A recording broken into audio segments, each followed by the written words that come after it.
नमस्कार शेतकरी मित्रांनो, मी ॲग्रिकॉस Vaibhav Nanasaheb Salunke BSc agri next step agro services. आजचा व्हिडिओ आपण आम्ही घरच्या शेतामध्ये या ठिकाणी 2 एकर डाळिंबच्या रोपड्यांची या ठिकाणी लागवड करत आहोत.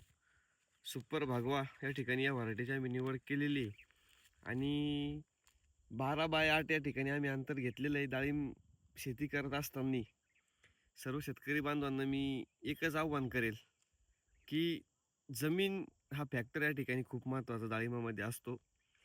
भुरमाट जमीन या ठिकाणी आपण जर डाळिंब पिकासाठी जर वापरली तर त्या ठिकाणी त्याला रोगाचा ठिकाणी प्रादुर्भाव कमी होतो आणि डाळिंब पीक रोगाला आणि किडीला त्या ठिकाणी कमी प्रमाणामध्ये बळी पडतं. म्हणून सर्वप्रथम ज्याही शेतकऱ्यांना डाळिंब लागवडीचा जर विचार करत असतील तर त्या ठिकाणी शेतकऱ्यांनी सर्वप्रथम जमीन त्या ठिकाणी निवडताना योग्य विचार केला पाहिजे. कारण जमीन जर योग्य निवडली तर त्या ठिकाणी तुम्ही डाळिंब पीक अतिशय सोप्या पद्धतीमध्ये तुम्ही सक्सेस करू शकता. आता आम्ही 12x8 या ठिकाणी अंतर घेतलेले. आमची जमीन पूर्ण भुरमाड आहे. कुठल्याही प्रकारची या ठिकाणी या जमिनीला तळी नाही. 2 फुटावर त्या ठिकाणी मुरुम आहे आणि वरची मातीसुद्धा त्या ठिकाणी भुरमाड आहे, आपण बघू शकतो. आणि या ठिकाणी असं नियोजन केलेलं आहे, 12 फुटामध्ये या ठिकाणी आम्ही 2 बेड परत घेतलेले. तर या 2 बेडवर आम्ही या ठिकाणी मिरचीची लागवड करणार आहे. काही वालाची लागवड या ठिकाणी आम्ही या बेडमध्ये करणार आहे. आणि जे डाळिंब आहे ह्या बेडवर सुद्धा आम्ही या ठिकाणी मल्चिंग पसरून घेणार आहे.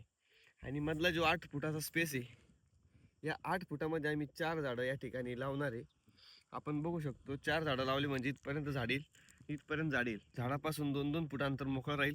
झाडाजवळ गबळ न झाल्यामुळे झाडाची या ठिकाणी वेल डेव्हलपमेंट आणि चांगली ग्रोथ त्या ठिकाणी होण्यास झाडाला चांगली मदत होईल. म्हणून अशा पद्धतीने आम्ही डाळिंब नियोजन या ठिकाणी या वर्षीचं केलेलं आहे. आपण संपूर्ण शेत बघू शकतो. आम्ही आता या ठिकाणी बेड वडून घेतलेले आहे आणि या ठिकाणी या बेडवर आम्ही लागवड करून आता 7 ते 8 दिवसामध्ये या ठिकाणी आम्ही मल्चिंग पसरवणार आहे. आणि मल्चिंग पसरवल्याच्या नंतर एक 2 ते 3 दिवसामध्ये आम्ही मिरचीची लागवड करणार आहे. आम्ही लागवडीपूर्वी या ठिकाणी बेड चांगल्या प्रकारे वल्ले करून घेतले होते. आता आपण यापुढे कंटिन्यू डाळिंबच्या शेतीच्या बद्दल कुठल्याही माहितीच्यासाठी जर आपल्याला गरज पडली तर नक्की आपण यूट्यूबला असेल, इंस्टाग्रामला असेल, व्हॉट्सअपला असेल भेटत जाऊ.